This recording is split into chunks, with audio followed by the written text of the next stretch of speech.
भारत सरकार के द्वारा नई शिक्षा नीति 2020 को लागू किए जाने के बाद शिक्षा के क्षेत्र में अनेक आमूलचूल परिवर्तन आए हैं। नई शिक्षा नीति पूर्व की जो शिक्षा नीति जिसमें 10+2 10+2 की स्कूली व्यवस्था थी, उसके स्थान पर 5+3+3+4 की पद्धति लागू की गई। मानव संसाधन विकास मंत्रालय ने इस नई शिक्षा नीति को स्वीकृति प्रदान की है। इसके अनुसार 4 स्टेज होंगी। 5 वर्ष की फाउंडेशन स्टेज जिसमें बच्चों को भाषा, कौशल और शिक्षण के विकास का ज्ञान दिया जाएगा। प्रिपरेटरी स्टेज जिसके अंतर्गत 3 वर्षों की अवधि में भाषा और संख्यात्मक कौशल में विकास शिक्षकों का उद्देश्य होगा। मिडिल स्टेज जिसमें बच्चों को कोडिंग, व्यावसायिक प्रशिक्षण, इंटर्नशिप प्रशिक्षण दिया जाएगा। अंत में 4 वर्ष की सेकेंडरी स्टेज होगी जिसमें कक्षा 9 से 12 तक के बच्चों को शामिल किया जाएगा। पूर्व में बच्चे एक ही फैकल्टी या संकाय के विषय का चुनाव कर सकते थे। अब इसके लिए नई शिक्षा नीति में कुछ रियायत दी गई है।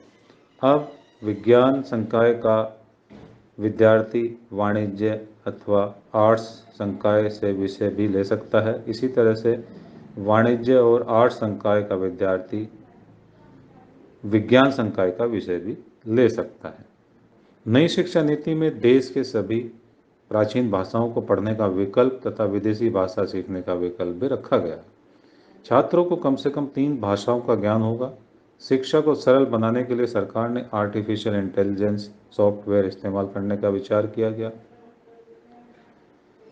ऑनलाइन विश्वविद्यालय शुरू किया गया। ऑनलाइन लेबोरेटरी आरंभ की गई जिससे कि जिन स्कूलों में, विश्वविद्यालयों में पर्याप्त इंफ्रास्ट्रक्चर या ढांचा नहीं है, वहाँ के विद्यार्थी भी इससे लाभान्वित हो सकेंगे। इसके साथ साथ कोई भी विद्यार्थी किसी भी समय अगर कोई कोर्स छोड़ता है और कुछ समय के बाद फिर वह उस कोर्स को पूरा करना चाहता है तो कर सकता है। वह भी जिस जगह पर उसने छोड़ा वहीं से आरंभ कर सकता है। उसे शुरू से आरंभ करने की आवश्यकता नहीं होगी।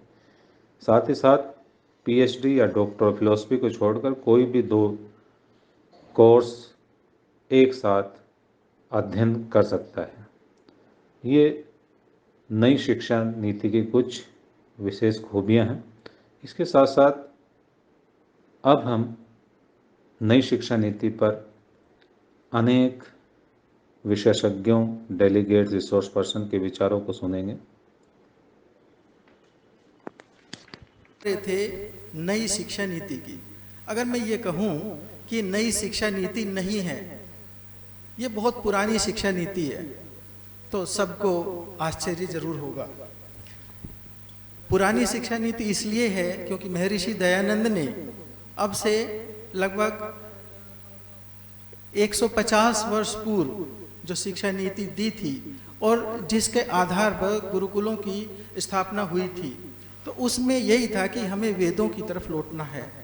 वेदों की तरफ लौटने का अर्थ है कि वहाँ सभी सब्जेक्ट पढ़ाए जाते थे। वहाँ विज्ञान भी पढ़ाया जाता था, वहाँ सैन्य विज्ञान भी पढ़ाया जाता था, वहाँ चिकित्सा की भी शिक्षा दी जाती थी, वहाँ परिवार की भी शिक्षा दी जाती थी, हर प्रकार की शिक्षा वहाँ पर दी जाती थी। आज के परिवेश में यदि हम देखें तो आर्ट, साइंस, कॉमर्स सब कुछ शिक्षा वहाँ दी जाती थी। वहाँ अर्थशास्त्र का ज्ञान भी होता था और वहाँ कई भाषाओं का ज्ञान भी कराया जाता था। उन दिनों मुख्य रूप से संस्कृत का बोलबाला था, इसलिए संस्कृत में शिक्षा दी जाती थी। उसके बाद जैसे जैसे दूसरी भाषाएं आई उसका समावेश भी वहाँ हुआ। तो वही पुरानी शिक्षा नीति अब आज की सरकार ने भारत के लिए निर्धारित की है। तो मैं इसको कहूँगा कि ये भारत के लिए तो कम से कम नई नहीं है। राष्ट्रीय शिक्षा नीति नई शिक्षा नीति अब ये नहीं रह गई है। नई शिक्षा नीति तब थी जब इसके लिए विचार आमंत्रित किए जा रहे थे। शिक्षाविदों से यूजीसी ने विचार आमंत्रित किए थे कि इसके अंदर हम क्या परिवर्तन कर सकते हैं। आपने भी देखा होगा, पेपर्स में एडवर्टाइजमेंट आए थे, वेबसाइट पर एडवर्टाइजमेंट थे कि कोई भी व्यक्ति भारत का या बाहर का भी अपने विचार प्रस्तुत कर सकता है कि नई शिक्षा नीति में हम क्या जोड़ें। उसके आधार पर उन विचारों को जानने के बाद में इस नई शिक्षा नीति को बनाया गया। अब क्योंकि सरकार इसको क्रियान्वित करने का निर्णय ले चुकी है, अब ये बन गई है नेशनल एजुकेशन पॉलिसी 2020। तो जो नेशनल एजुकेशन पॉलिसी है वो कई तरह से बहुत अच्छी है और उसमें हमें आवश्यकता है तो केवल एक बात की, और वो है इंटेलेक्चुअल ऑनेस्टी की, एकेडमिक ऑनेस्टी की, सोशल ऑनेस्टी की। बस ये तीन शब्द यदि हम इसके अंदर समाहित कर सकें तो ये बहुत बढ़िया होगा, बहुत अच्छी शिक्षा नीति होगी। क्योंकि जब भी हम बेईमान हो जाते हैं तो हम एक अच्छी चीज को खो देते हैं। वो चीज यदि हम ऑनेस्टी में परिवर्तित कर दें तो इससे बहुत अच्छे परिणाम मिल सकते हैं। अब यदि मैं देखूं इस नई शिक्षा नीति में जो इसका लक्ष्य है, इसका जो लक्ष्य है वो है कि वर्ष 2030 तक हम 100% रजिस्ट्रेशन कर दें बच्चों का, कोई भी बच्चा स्कूल से वंचित ना रहे। इसको टर्म दी गई है gross enrolment ratio, and this is to be done up to 100% by the year 2030। इसके बाद में इसको कैसे क्रियान्वयन करना है, केंद्र और राज्य सरकार मिलकर इसका क्रियान्वयन करेंगी और अपनी जीडीपी का लगभग 6% इस पर खर्च करेंगी। अभी आप जानते हैं कि हमारी एजुकेशन पर कितना खर्च हो रहा है, दिस इज 0.69%। अपनी जीडीपी का केवल 0.69% हम एजुकेशन पर खर्च करते हैं और नई शिक्षा नीति में लक्ष्य कितना रखा गया है, 6%। तो बहुत बड़ा चेंज आने वाला है इस शिक्षा नीति से, क्योंकि हमारे पास रिसोर्सेज होंगे तो हम कुछ कर पाएंगे। इसमें सबसे बड़ा जो देखने में परिवर्तन हमें लगा, एमएचआरडी का नाम भी बदल दिया गया है। आप सबको पता है कि उसका नाम क्या कर दिया गया, शिक्षा मंत्रालय कर दिया गया।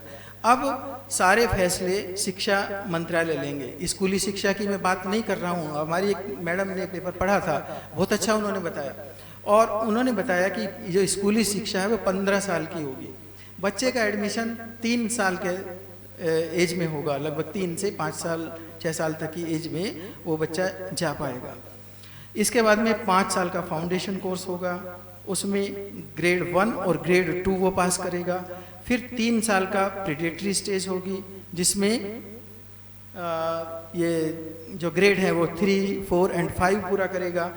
उसके बाद में फिर 3 साल का काल जो कहलाएगा वो मध्य चरण या उच्च प्राथमिक कहलाएगा, उसमें ग्रेड 6, 7 और 8 पूरा करेगा। और उसके बाद में 4 साल का जो समय होगा उसको होगा उच्च चरण, जिसको माध्यमिक कहा गया, और उसमें बच्चा क्या करेगा, ग्रेड 9, 10 और 11 को पूरा करेगा। उसके बाद वो आ जाएगा हायर एजुकेशन इंस्टीट्यूट्स के अंदर, डिग्री कॉलेज के अंदर, यूनिवर्सिटीज़ के अंदर, और वहाँ आने के बाद में अपना काम करेगा। तो ये तो बात हुई इसकी शिक्षा नीति का नाम परिवर्तन हो गया। शिक्षा नीति जो इन्फेंसी से है उसको हम कैसे लेके चलेंगे। जो सबसे बड़ा इसमें परिवर्तन किया गया वो किया गया भाषा का। भाषा में ये बताया गया कि बच्चे को जो शिक्षा है वो हम अपनी मातृभाषा में दें। आपको सुन के लग भी रहा होगा कि हम बच्चे को घर में टमाटर दिखा रहे हैं टमाटर, और पढ़ने को कह रहे हैं टोमेटो, ठीक है, दिखा रहे हैं बैंगन और याद करने को ब्रिंजल कह रहे हैं। तो this is a wide gap. हर भाषा में एक ही चीज का अलग अलग नाम है। बच्चा यदि अपनी मातृभाषा के अंदर पढ़ेगा तो उसको समझ विकसित होगी। उसके छोटे से मन पर एक ही शब्द आएगा, या तो टोमेटो आएगा या टमाटर आएगा। अब हम उसे 2 भाषाओं में उसमें करा रहे हैं, बच्चा उसमें उलझ कर रह जाता है। तो जो हमारी प्राइमरी एजुकेशन है उसमें भाषा के ज्ञान को सबसे बड़ी महत्ता दी गई है। भाषा जो है हमारे अस्तित्व को कायम करती है, और कई देशों में, कई क्षेत्रों में तो क्या है कि भाषा की उपेक्षा करने के कारण कई भाषाएं गायब हो चुकी हैं। अब वो भाषाएं नहीं रही है। एक भाषा के समाप्त होने का मतलब केवल ये नहीं है कि वो भाषा समाप्त हो गई, उसके साथ साथ वो संस्कृति, वो वार्तालाप, वो विचार प्रकट करने का तरीका, वो रीति रिवाज, सब कुछ नष्ट हो जाता है। तो हमें भाषाओं को बचाना है और नई शिक्षा नीति में भाषा को बचाने पर बल दिया गया है। हमें याद रखना है कि जब जब भाषाएं लुप्त होती हैं तो उनके साथ साथ एक दुनिया लुप्त हो जाती है। उस दौरान जितने काम किए गए हुए हैं वो हमारी समझ से परे हो जाते हैं। आपने देखा भी होगा कि खुदाई के समय जब कोई शिलालेख मिलता है, उस भाषा को हम आज पहचानने में, उसको समझने में असमर्थ रहते हैं, क्योंकि वो भाषाएं लुप्त हो चुकी हैं। उस समय का ज्ञान हम प्राप्त नहीं कर पाते। कुछ ऐसे विद्वान हैं जो उसको कर लेते हैं, लेकिन बहुत सी शिलालेख ऐसे हैं जो भारत में इस समय लागू हुई है। 34 वर्षों की तपस्या के बाद हम कहते हैं कि 34 वर्षों के लंबे अंतराल के बाद एक नई नीति हम लोगों को प्राप्त हुई है। जो मुख्य उद्देश्य है, संक्षेप में मैं लेना चाहूँगी कि वास्तविक रूप में भारत को वैश्विक स्तर पर एक पहचान दिलाना। इसके साथ ही जो पुरानी शिक्षा प्रणाली 10+2 है, उसमें बहुत परिवर्तन किया गया, करने की बात कही गई। साथ में राज्य और केंद्र सरकारों के लिए लक्ष्य के निर्धारण की बात कही गई। जो प्रमुख विशेषताएं शिक्षा नीति में थी कि जो ट्रांसफॉर्मेशन की एक बात कही, जिस संबंध में मेरी अभी साथी डॉक्टर रीना मैम ने काफ़ी विस्तार से चर्चा की है। इसके साथ ही व्यावसायिक पाठ्यक्रमों को एक छोटे स्तर से शुरू करने के लिए भी इस नीति के तहत रखा गया था। इसके साथ एक विकल्प की व्यवस्था थी जो 10वीं कक्षा के बच्चों के लिए थी, जिससे कि अपनी इच्छा अनुसार कोई भी स्ट्रीम बच्चे चुन सकते हैं। कोडिंग क्लासेस और इसके साथ ही व्यावसायिक प्रशिक्षण, जो कि हम डिजिटाइजेशन की भी इस राष्ट्रीय शिक्षा नीति में बात की, जो कि हमने पिछले 2 वर्षों में कोविड के दौरान देखा कि एक बहुत बड़ी आवश्यकता है आज के संदर्भ में। अगर हम नई तालीम के साथ में तुलना करते हैं तो जब नई तालीम 1937 में, क्योंकि मैं शिक्षा शास्त्र की विद्यार्थी हूँ, तो बहुत गहराई से हम लोगों ने इस विषय में पढ़ा है, अध्ययन किया है, अध्ययन करा रहे हैं। तो गांधी जी ने जब भी नई तालीम की चर्चा शुरू की, डॉक्टर जाकिर हुसैन के द्वारा एक डॉक्यूमेंटेशन दिया गया, तो इसमें सबसे ज़्यादा मुख्य रूप से जो कहा गया, भाषा पर जोर दिया गया, कौशलों के प्रशिक्षण, व्यावसायिक प्रशिक्षण तथा स्वदेशी की भावना को जागृत करने की बात कही गई थी। अगर हम नई राष्ट्रीय शिक्षा नीति में हम देखते हैं, सबसे पहले हम देखते हैं मातृभाषा। इसमें मातृभाषा को विशेष रूप से महत्व दिया गया है, जो कि हमारा नई तालीम का ही एक हम कहते हैं मॉडिफिकेशन है एक तरह से। तो यहाँ पर अगर हम देखते हैं कि नई शिक्षा नीति में एक प्रश्न उठ रहा है, कई सेमिनार्स हमने भी अटेंड किए इस संबंध में बहुत, और चर्चा जब भी हम करते हैं कि क्या इस दौर में जहाँ पर अंग्रेजी एक आवश्यकता बन गई है वैश्वीकरण के युग में, कि ये जो विशेषता हम कह रहे हैं शिक्षा नीति की कितनी आगे सफल होगी, वो हमें भविष्य में ही इस संबंध में हमें जानकारी हो सकती है। इसके बाद कौशल प्रशिक्षण पर उन्होंने जोर दिया, जो इसमें कहा गया कि महात्मा गांधी जी द्वारा जो प्रस्तावित योजना थी निःशुल्क एवं अनिवार्य शिक्षा, और साथ में बच्चों को कौशल, किसी भी कौशल में प्रशिक्षित करना, जिससे कि वो अफ्री होकर या स्वयं आत्मनिर्भर बन सके और किसी भी कार्य क्षेत्र में आगे बढ़ सकते हैं। तो आत्मनिर्भरता भी इस शिक्षा नीति का एक हमें पार्ट दिखाई दे जाता है। अगर हम बात करें 3H फैक्टर की, लास्ट में कर रही हूँ सर अपना समराइज, गांधी जी ने 3H फैक्टर पर एम्फेसाइज किया था, हेड, हार्ट एंड हैंड। तो जिसका अर्थ है हमारे बच्चे बौद्धिक रूप से सक्षम हो, बौद्धिक क्षमता का विकास हो, हाथ से काम करना सीखें और संवेगों का विकास हो, संवेगात्मक स्थिरता हो, उनमें मनुष्यता हो। और यही ये वास्तव में इस प्रशिक्षण, ये जो शिक्षा नीति में जो व्यावसायिक प्रशिक्षण और बौद्धिक और नैतिक संविधान में अपने अधिकारों को जानने की बात इस शिक्षा नीति के तहत भी कही गई है। तो वास्तव में हम कहते हैं कि कहने में कोई अतिशयोक्ति नहीं है कि नई तालीम का ही एक मॉडिफाइड रूट हम कहते हैं कि इस शिक्षा नीति में प्रदर्शित किया गया है। और ये भी कहा जा सकता है, जैसे हम कहते हैं जो गांधी जी की वर्धा शिक्षा योजना, जो नई तालीम थी, हम ये कह रहे हैं कि जो नई शिक्षा नीति है कि नई थाली में पुराने पकवान में स्कूल और उच्च शिक्षा प्रणालियों में परिवर्तन, सुधार के मार्गों को प्रशस्त करना है। ऐसा नहीं है कि हमारी जो पुरानी शिक्षा नीति है वो किसी भी काम की नहीं थी, लेकिन ग्लोबलाइजेशन का युग है, भूमंडलीकरण का युग है, तो भारत भी ये चाहता है कि हमारे बच्चे, हमारे विद्यार्थी उस भूमंडलीकरण के युग में अपना योगदान प्रस्तुत कर सके और वैश्विक मंच पर आकर अपने आप को सिद्ध कर सके। इस नीति के तहत स्कूल से लेकर कॉलेज शिक्षा नीति में बदलाव किया गया है। 21वीं सदी में महत्वपूर्ण आवश्यकता होगी कि एक समग्र और बहुशिक्षा प्रणाली हमें चाहिए, जो कि मनुष्य को बौद्धिक सौंदर्य, आत्मिक, सामाजिक, शारीरिक और भावात्मक और साथ ही नैतिक मूल्यों से एकीकृत तरीके से विकसित कर सके। ऐसी शिक्षा नीति की आवश्यकता है जो मनुष्य का सर्वांगीण विकास कर सके। अभी तक एक पाठ्यक्रम पर चल रहे थे, उसी को याद करना। जैसे मान लीजिए किसी बच्चे ने आर्ट्स में एडमिशन ले लिया है तो वो केवल आर्ट्स के विषय को पढ़ेगा, लेकिन नई शिक्षा नीति के तहत आर्ट्स के साथ साथ अगर वो ये चाहता है कि मैं साइंस विषय भी लूं तो ये भी इसमें संभव है। मेरी शोध पत्र का जो मुख्य उद्देश्य है वो इस बात पर प्रकाश डालना है कि जो हमारी शिक्षा नीति है, नई शिक्षा नीति भारत को विकास की राह पर अग्रसर करके वैश्विक महाशक्ति के रूप में कैसे स्थापित करेगी। इसके तहत शिक्षा नीति में कौन कौन से बदलाव किए गए हैं, क्यों महत्वपूर्ण है, इसको दर्शाने का पूरा प्रयास किया गया है। नई शिक्षा नीति, इसका अनुपालन कैसे किया जाए, शिक्षकों की क्या क्या जिम्मेदारियां होंगी, इसका पूरा वर्णन करने का प्रयास किया गया है। 2030 तक 100% लाने का उद्देश्य रखा गया है।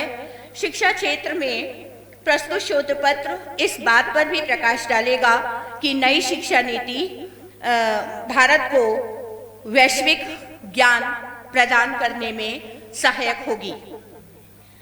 इसके बाद नीतियों के गुण दोष की समीक्षा के साथ साथ अपना दृष्टिकोण लेकर नई शिक्षा नीति आपके सामने प्रस्तुत की गई है, जहां अनेक संभावनाएं भी हैं, संशय के कारण भी हैं। लेकिन राष्ट्रीय शिक्षा नीति 2020 का स्वागत अधिक और विरोध आंशिक है, क्योंकि कई साल बाद, 20-22 साल बाद ये परिवर्तन हुआ है। कुछ शंकाओं का समाधान समय के साथ साथ होगा। अभी तो हम लोगों को शिक्षा नीति के बारे में पूरा समझ में भी नहीं आ रहा है। कैसे बच्चों को डिप्लोमा दिया जाएगा, कैसे बच्चे 1 साल में कैसे क्लियर करेंगे, अभी कुछ भी क्लियर नहीं है। लेकिन जैसे जैसे इसका एप्लीकेशन होगा तो इसकी जो लाभ हैं उसकी संभावनाएं और भी बढ़ जाएंगी। बस इसकी सफलता केवल शासन, प्रशासन, नीति निर्धारकों के प्रयास द्वारा ही संभव होगी, बल्कि शिक्षक, अभिभावक, छात्रों और समाज के संगठित प्रयासों से हमारी इस विश्व स्तरीय शिक्षा नीति को सफल बनाने में आवश्यक होंगे। ये तो था। अतः समग्र शिक्षा के अंतर्गत उच्चतर शिक्षा संस्थान अपने ही संस्थान और अन्य उच्च शिक्षा संस्थानों में इंटर्नशिप के अवसर प्रदान करेगी। जैसे कोई शिल्पकार है आदि का कोर्स कर रहा है तो इंटर्नशिप अध्यापक और शोधार्थी के साथ शोधित इंटर्नशिप जैसे छात्र सक्रिय रूप से सीखने के लिए व्यवहारिक पक्ष से जुड़ चुकेंगे। ऑन द होल नई शिक्षा नीति जो अपनी एक सार और संक्षेप लेके आई है वो थ्योरेटिकल एस्पेक्ट्स के साथ साथ प्रयोगात्मक पक्षों को भी प्रस्तुत करने में सहायक होगी। अभी तक केवल प्रैक्टिकल के लिए एक फाइल बना दी जाती थी, फाइल प्रस्तुत कर देता था, लेकिन अब इंटर्नशिप यानी कि ट्रेनिंग प्रदान करने में अधिक जोर दिया गया है। जो हमारी शिक्षा व्यवस्था है उसको लेकर के बहुत से ऐसे कार्य किए जाते हैं जो आने वाली पीढ़ियों को रोजगार से जोड़े। शिक्षा पर बहुत पहले से प्रयास किया जा रहा है। जैसे आप लोग जानते हैं कि प्रारंभ में 1947 के बाद बहुत सारे कमीशंस, बहुत सारे आयोग बने। उन्होंने अपने जो प्रत्यावेदन थे वो प्रस्तुत किए, सुझाव प्रस्तुत किए और कहीं ना कहीं ये निकल करके आता है कि जो आने वाली जनरेशन है उसको ऐसी शिक्षा दी जाए जो रोजगार से जोड़े। 1968 के बाद शिक्षा नीति आती है, 1986 शिक्षा नीति आती है।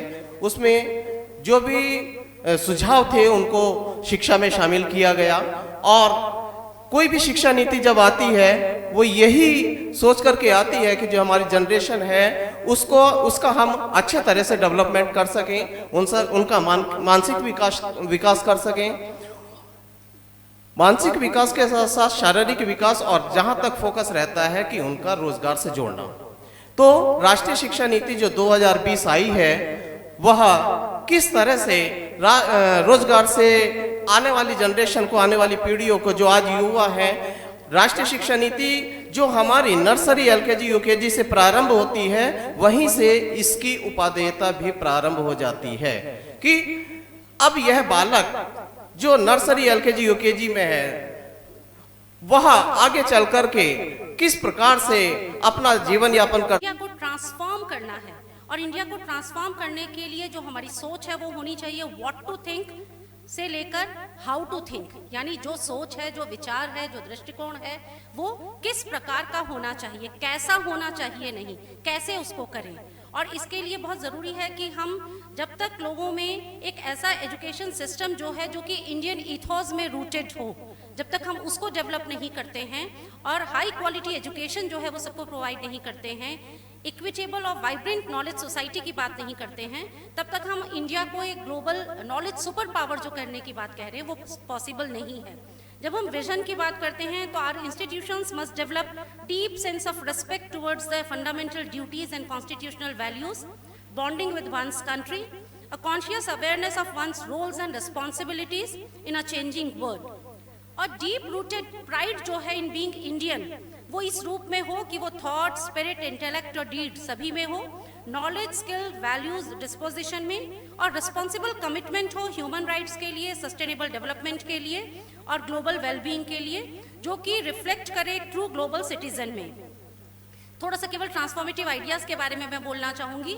वर्ल्ड क्लास एजुकेशन को प्रमोट करना, multi disciplinary and liberal education, regulatory reforms for institutional empowerment, expansion of the higher education system, and creating a research ecosystem which is very much essential because it will have an increased funding with stronger emphasis on the publications too. Recruitment of outstanding faculty too. How can we convert this vision into reality? To understand what is necessary and what is not. क्योंकि flood of information हमारे सामने है, content हमारे पास बहुत ज़्यादा है, तो उसमें से क्या आवश्यक है उसको जानना, इंक्वायरी बेस्ड, डिस्कवरी बेस्ड और analysis based teaching skill, reskill और अपस्किल ऑफ ह्यूमन रिसोर्सेज, जिसके लिए मल्टीपल एंट्री और एग्जिट पॉइंट्स की बात की गई है। 21st century life skills, national research foundation और research culture in universities. Policy के बारे में अवेयरनेस को क्रिएट करना, उसके लिए जो उसके अलावा जो मेजर इनिशिएटिव्स हैं वो academic bank of credits, new regulations on online education और स्टेक होल्डर्स को साथ में लाना, ये बहुत महत्वपूर्ण है। और ये स्टेक होल्डर्स जो हम साथ में लाना चाहते हैं उसके लिए एक मल्टीपल डायमेंशनल प्रोसेस होनी चाहिए जिसमें 3 कैरेक्टरिस्टिक्स हों। चेंज जो है वो नीड में, क्लैरिटी में, कॉम्प्लेक्सिटी में और क्वालिटी में। और ये जो लेवल्स हैं ये डिस्ट्रिक्ट, कम्युनिटी, प्रिंसिपल और टीचर सभी के लेवल पर, और जो एक्सटर्नल फैक्टर्स हैं जिसमें कि गवर्नमेंट और अदर एजेंसीज हैं वो भी इम्पॉर्टेंट हैं। और न्यू इंस्टीट्यूशनल डिज़ाइन जो है वो पॉलिसी इम्प्लीमेंटेशन के लिए, उसके लिए मॉनिटरिंग जो है वो हाईएस्ट लेवल पे हो गवर्नमेंट के, और लीडरशिप जो है वो एजुकेशन मिनिस्ट्री के लेवल पे, लीडरशिप रेगुलेटरी बॉडीज़ के लेवल पे, और स्टेट हायर एजुकेशन डिपार्टमेंट जो हैं उनको इस पर्पस के लिए एक्टिवेट करना, क्योंकि हम सभी जानते हैं कि इंस्टीट्यूशन बिल्डिंग जब होगी तभी जाके नेशन बिल्डिंग भी हो सकती है। और इसके लिए ज़रूरी है कि जो मल्टी स्टेक होल्डर्स पार्टिसिपेशन है और एक्टिव इन्वॉल्वमेंट है वो एसेंशियल कंडीशंस हैं। एंटायर हायर एजुकेशन का जो इकोसिस्टम है वो अपने आप को इस कॉज के लिए कमिट करे, जिसमें ट्रस्ट को बिल्डअप करे, ट्रांसपेरेंट डिसीजन मेकिंग हो, इंस्टीट्यूशनल ऑटोनॉमी जो है उसको रिकॉग्नाइज किया जा सके। एक ही विद्यालय में स्थानीय भाषा, मातृभाषा और ऐच्छिक भाषा तीनों के सुचारू रूप से अध्ययन अध्यापन हेतु फैकल्टी एवं अन्य संसाधनों की व्यवस्था में समस्या आएगी। वीक स्टूडेंट्स के लिए एक्स्ट्रा क्लासेस की व्यवस्था की समस्या, ऑनलाइन शिक्षा व्यवस्था को सुचारू रूप से संचालित करने की समस्या, एनईपी में सिलेबस कम किया जा रहा है जबकि interactive class, experimental learning, nano technology, cyber security जैसी नवीनतम जानकारियां दी जाएंगी। अलग क्वेश्चन पेपर डिजाइन किए जाएंगे जिसके लिए ट्रेंड टीचर्स की आवश्यकता होगी। इसके लिए देश भर में मैसिव टीचर्स ट्रेनिंग प्रोग्राम लाना होगा जिससे माइंडसेट और स्किल सेट को ट्यून किया जा सके। उच्च शिक्षण संस्थानों की अगर हम बात करें तो एनईपी के अंतर्गत देश में उच्च शिक्षण संस्थानों का स्तर उठाने के लिए जीडीपी का 6% लक्ष्य वास्तव में कठिन लक्ष्य है, जबकि वर्तमान में यह 3.1% है। विश्व की टॉप 200 यूनिवर्सिटीज में भारत की कोई यूनिवर्सिटी सम्मिलित नहीं है। नई शिक्षा नीति में विदेशी विश्वविद्यालयों में प्रवेश का मार्ग प्रशस्त किया गया है। विभिन्न शिक्षाविदों का मानना है कि विदेशी विश्वविद्यालयों में प्रवेश से भारतीय शिक्षा व्यवस्था महंगी होने की आशंका है। इसके फलस्वरूप निम्न वर्ग के छात्रों के लिए उच्च शिक्षा प्राप्त करना चुनौतीपूर्ण हो सकता है। अनेक शोध एवं विद्वानों के मतानुसार यह शिक्षा नीति सर्वश्रेष्ठ शिक्षा नीतियों में से एक है, जिसके दूरगामी परिणाम हम सबके प्रयास से सकारात्मक होंगे। 34 साल बाद शिक्षा के क्षेत्र में एक क्रांति आई है, जिसको हम सभी को मिलकर चुनौतियों को मात देते हुए दृढ़ इच्छा शक्ति से सफल बनाना है। ये काम अब हम सबको करना है, क्योंकि हम शिक्षा के क्षेत्र से जुड़े हैं। अंत में मैं अपनी वाणी को विराम देने से पहले 2-4 पंक्तियां पढ़ना चाहूंगी। इस